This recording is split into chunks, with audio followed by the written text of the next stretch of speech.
सुन रहे हैं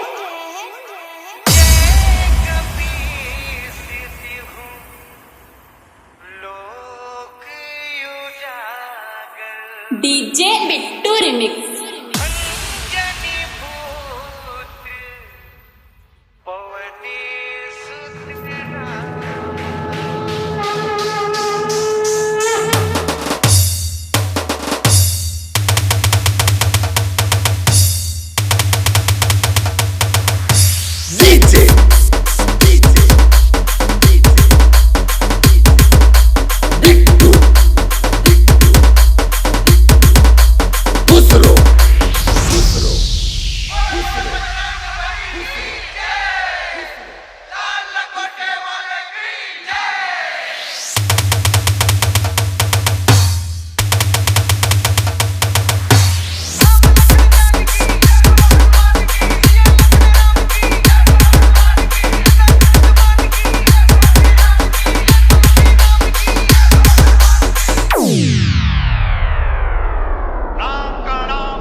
तू तो आवन जावन है।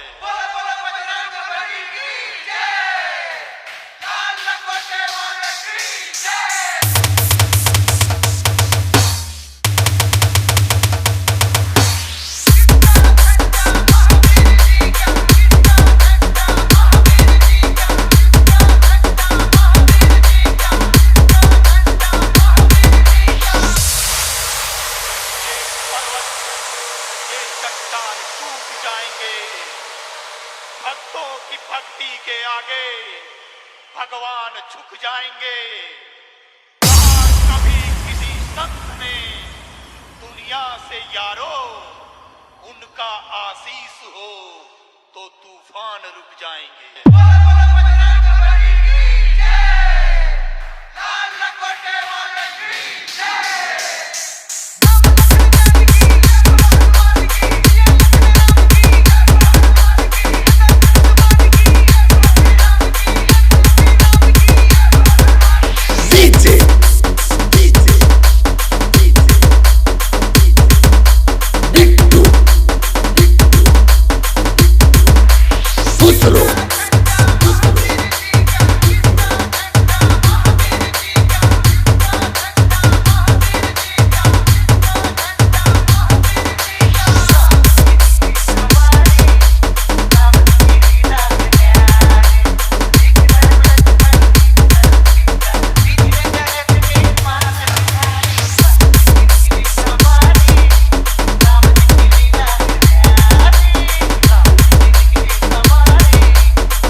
विलंब ना कीजय, आतुर दौरि महासुख दीजय।